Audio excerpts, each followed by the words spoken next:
Alright guys, welcome back to my channel. और आज हम बात करेंगे आईफोन 14 प्रो और आईफोन 15। बहुत कंफ्यूजन है कि कौन सा फ़ोन ले बिकॉज आईफोन 14 प्रो लॉन्च हुआ था पिछले साल 9 सितंबर 2022 को, और आईफोन 15 लॉन्च हुआ था यही साल 23 ऑफ सितंबर 2023 को। डिपेंडिंग कॉन्फ़िगरेशन ऑलमोस्ट सेम है या नहीं है, इस वीडियो में आपको सारी डिटेल्स बताऊंगा। बिकॉज बहुत सारे सेल्स चालू है, बिग बिलियन डे और अमेजोन पे भी सेल चालू है, तो कौन सा ऑफर ग्रैब करना चाहिए या आईफोन लेना चाहिए या नहीं लेना चाहिए, सारी डिटेल्स इसमें बताऊंगा। तो चलिए शुरू करते हैं इस वीडियो को स्पेसिफिकेशंस के साथ में। तो अगर बात करें इसके डायमेंशंस की, दोनों के डायमेंशंस ऑलमोस्ट सेम है, कोई फ़र्क नहीं है। आप आईफोन 14 प्रो उठा लीजिए और आईफोन 15, दोनों के डायमेंशन सेम है। अगर बिल्ड क्वालिटी की बात करते हैं तो दोनों में कॉर्निंग गोरिल्ला ग्लास है, बट आईफोन 14 प्रो की बिल्ड क्वालिटी स्टेनलेस स्टील है और आईफोन 15 की बिल्ड क्वालिटी है एल्यूमिनियम।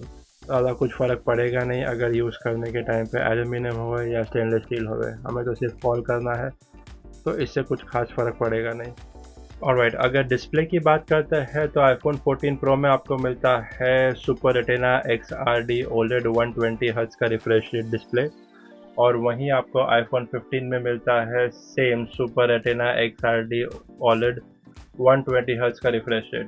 तो डिस्प्ले में भी कोई खास चेंज नहीं है, सेम डिस्प्ले है। बट इसका जो पीक है, इसका जो निट्स रेट है, वो आईफोन 14 प्रो में 1000 निट्स है और आईफोन 15 में 2000 निट्स है। फ़र्क क्या मालूम पड़ेगा जब आप इसको धूप में लेके निकलेंगे या बहुत ही तेज़ धूप होगी, उसमें आपको ज़्यादा क्लैरिटी मिलेगी आईफोन 15 में, इतना कुछ खास फ़र्क पता चलेगा नहीं। तो ये है डिस्प्ले का। अगर पिक्सल की बात करते हैं तो पिक्सल आपको मिलता है 1179 बाय 2559 पिक्सल आईफोन 14 प्रो में, और आईफोन 15 में भी सेम पिक्सल मिलता है, मतलब कोई चेंजेस नहीं है। सीधा आईफोन 14 प्रो को उठा के वापस से 2023 में आईफोन 15 बोल के लॉन्च हो गया है। आगे देखते हैं और स्पेसिफिकेशन में क्या क्या डिफरेंसेस है। सबर। ओके, अगर iOS की बात करते हैं तो आईफोन 14 प्रो में आपको मिल रहा था iOS 16 और आईफोन 15 में मिलेगा iOS 17। जहाँ तक कि मेरा अंदाज़ा है, अगर आप आईफोन 14 प्रो लेते हैं तो उसका भी अपडेट आएगा और वो भी 17 पे चले ही जाएगा आगे जाके, तो उसके लिए आईफोन 15 लेने की खास ज़रूरत अब तक तो नहीं पड़ी है। आगे पता नहीं स्पेसिफिकेशन कुछ बढ़ जावे वीडियो में, अलग बात है। तो अगर बायोनिक चिप की बात करते हैं तो आईफोन 14 में है बायोनिक चिप 16 और आईफोन 15 में भी है बायोनिक चिप 16, मतलब उसमें भी कोई चेंजेस नहीं हुए हैं, सेम है। चिपसेट तक का सेम था, जीपीयू सेम है, सीपीयू भी सेम है अगर कॉन्फ़िगरेशन को डिटेल में जाएंगे तो। अब आते हैं कैमरे पे, जहाँ पे आईफोन सबसे ज़्यादा कस्टमर्स को अपनी तरफ खींचता है, जो कि है कैमरा। आईफोन 14 प्रो में है 48 मेगापिक्सल का कैमरा, तो आईफोन 15 में भी है 48 मेगापिक्सल का कैमरा।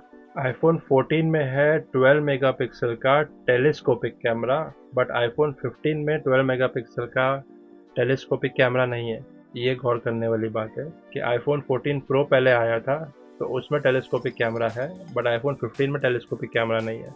आईफोन 14 में 12 मेगापिक्सल का अल्ट्रा वाइड कैमरा है, तो आईफोन 15 में भी 12 मेगापिक्सल का अल्ट्रा वाइड कैमरा है। ये कैसे हुआ? मतलब जो फ़ोन पहले लॉन्च हुआ था उसमें कैमरे के ऑप्शंस ज़्यादा है, ना कि जो फ़ोन बाद में लॉन्च हुआ था उसमें कैमरे के ऑप्शंस कम है। सोचने वाली बात है। अगर वीडियो शूट की बात करें तो आईफोन 14 प्रो में आप 4K वीडियो 30 FPS, 60 FPS और 120 FPS पे शूट कर सकते हो। वहीं अगर 1080 पे शूट करना है तो आप 25 FPS, 30 FPS, 60 FPS, 120 FPS और 240 FPS पे भी शूट कर सकते हो। तो ये सारे ऑप्शंस अवेलेबल है आईफोन 14 प्रो में। वहीं अगर आईफोन 15 की बात करते हैं तो आप शूट कर सकते हो 4K में 30 FPS पे, 60 FPS पे, 120 FPS पे, और 1080 के रेजोल्यूशन पे आप शूट कर सकते हो 25 FPS पे, 30 FPS पे, 60 FPS पे, 120 FPS पे और 240 FPS पे। सेम था क्या? शायद सेम था, दोनों में सेम है, कोई डिफरेंस नहीं है। Cinematic mode. Cinematic mode iPhone 14 pro में आप शूट कर सकते हो 4K पे 30 FPS पे। वहीं आईफोन 15 में आप शूट कर सकते हो सिनेमैटिक मोड 4K पे 30 FPS पे। ये भी सेम था क्या? ये भी सेम था, सॉरी। ऑलराइट, सेल्फी कैमरे की बात करते हैं तो इसमें आपको आता है आईफोन 14 प्रो में 12 मेगापिक्सल का सेल्फी कैमरा, जिसमें आप शूट कर सकते हैं 4K वीडियोस 24 FPS में, 25 FPS में, 30 FPS में और 60 FPS में। वहीं आप 1080 में शूट कर सकते हैं 25 FPS में, 30 FPS पे, 60 FPS पे और 120 FPS पे। और अगर आप बात करें आईफोन 15 की, तो इसमें कुछ खास बात रहेगी। आप 4K शूट कर सकते हो 24 FPS पे, 30 FPS पे, 60 FPS पे, 120 FPS पे और 1080 पे आप शूट कर सकते हैं 25 FPS पे, 30 FPS पे, 60 FPS और 120। ये भी सेम था, ये भी सेम था, सॉरी। ठीक है, कैमरे की बात तो हो गई। अब बात करते हैं इसके बैटरी लाइफ की। तो बैटरी लाइफ आईफोन 14 प्रो में दिया है 3200 का mAh पावर, जो कि आपका 50% चार्ज हो जाएगा अप्रॉक्स 30 to 40 मिनट्स में। वहीं आईफोन 15 में आपका बैटरी बैकअप दिया है, थोड़ा सा बढ़ाया है, 3349 mAh का। वाह, इतना सारा बढ़ा दिया है। ये बैटरी बैकअप है इसमें। ये भी चार्ज हो जाएगा ऑलमोस्ट 50% 30 to 35 मिनट्स में।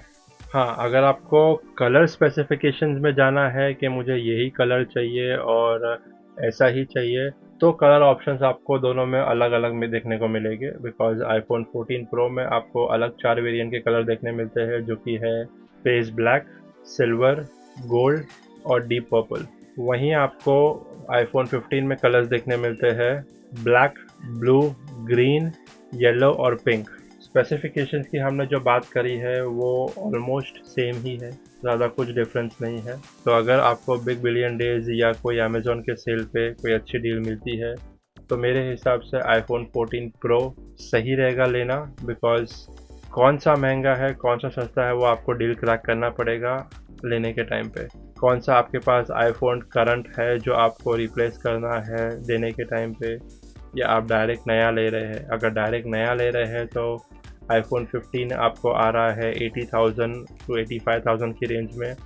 आईफोन 14 प्रो आ रहा है आपको 80 to 90,000 की रेंज में। तो आपको डिसाइड करना है कौन सा लेना है। मैं होता तो आईफोन 14 प्रो ही लेता, ज़्यादा कुछ डिफरेंस नहीं है। शूट दोनों में ही अच्छे हो जाएंगे, कैमरा दोनों का ही अच्छा है, स्पेसिफिकेशन दोनों के ही अच्छे हैं। तो आप डिसाइड करिए कौन सा लेना है। अगर वीडियो अच्छा लगा तो लाइक करिए, subscribe, help growing the channel, subscribe ज़रूर करिए। तब तक के बाय, टेक केयर एंड शब खैर।